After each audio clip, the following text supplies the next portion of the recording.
Dobrý deň, volám sa Hilda a dnes by som vám tu chcela porozprávať o svojom zamestnaní. V podstate ma nájdete všade, ale, no mňa teda nie, ale moje kolegyne. Som upratovačka.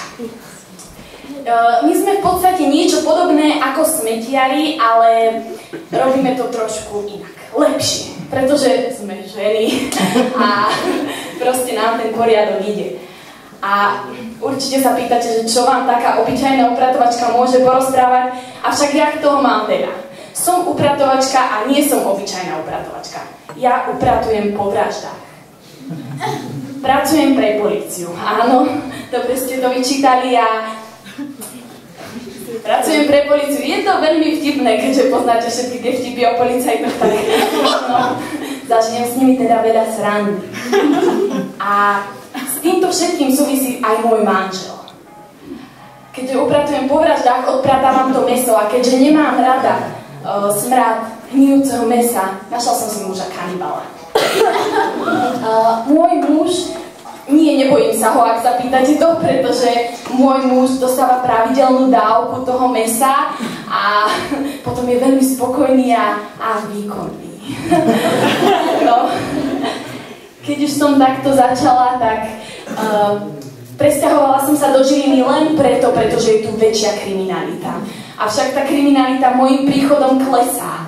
A som bola z toho veľmi zhrozená a tak som začala, ako by som to povedala, začala som si robiť prácu sama. Je to veľmi zložité, pretože ja napríklad si robím prácu iba s mužmi. Ale nie s dobrými mužmi, s tými zlými, ktorí nechávajú tie smeti a odpadky na cestách a podobne, tak ja proste tak jednoduchšie prídem, pochválim ho za to, podnem to už do krku a odídem, hej? Potom mi príde taký telefonát a Hilda, dnes máme prácu a ja poviem, dnes večer, to som si chcela pozrieť seriál. No, nevíde mi to. Ale zase môj muž dostane pravidelnú dávku mäsa a sme všetci spokojní.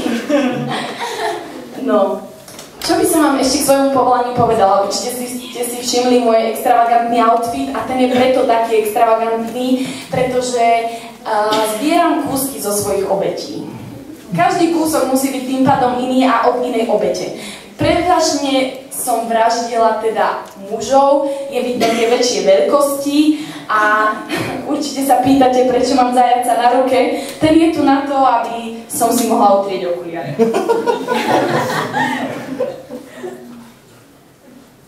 Utriem ich kľudne aj vám, ak si to prajete, ale v podstate prečo som tu dnes večer?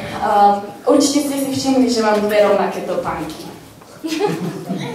A to je ten dôvod. Takže ženy, dávajte si dnes večer na mňa pozor.